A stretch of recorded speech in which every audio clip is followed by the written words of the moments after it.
मनुष्य स्वयं दुख का कारण होता है।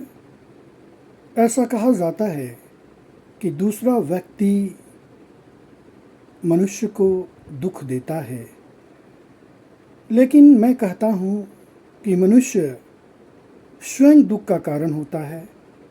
मनुष्य दूसरी की बात को ज़्यादा ध्यान देता है, उसकी बात को ज़्यादा मानता है, जिसके कारण मनुष्य सही और गलत का निर्णय नहीं ले पाता है।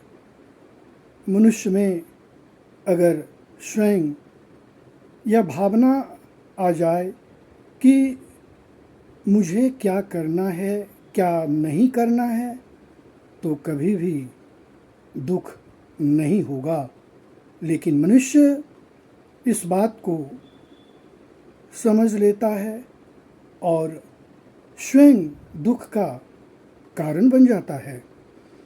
जैसा कि गीता में भगवान श्री कृष्ण ने अर्जुन को समझाते हुए कहा था कि हे पार्थ, सुख और दुख एक पहिए की तरह है और हम यह सोचकर कोई ऐसा कार्य ना करें कि बाद में पछतावा हो। हमें अपना कर्म करना चाहिए, हमें कोई भी कार्य विवेक से करना चाहिए, जिससे हमें सुख और समृद्धि की प्राप्ति होगी। आपने महाभारत तो अवश्य पढ़ा होगा, और जिसमें कौरव और पांडव दो महत्वपूर्ण पात्र थे।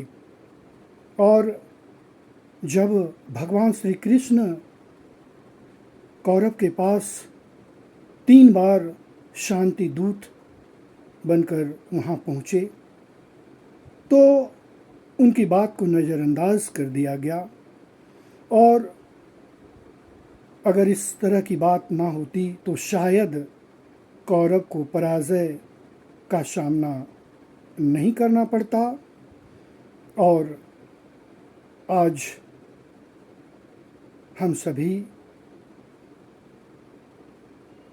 गीता का अध्ययन करते हैं, महाभारत का अध्ययन करते हैं, और हमें यह एहसास होता है कि मनुष्य स्वयं दुख का कारण होता है।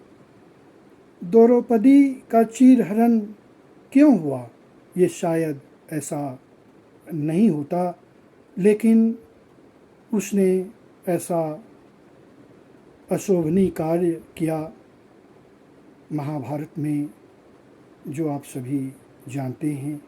और आज इस तरह की बात सामने आती है।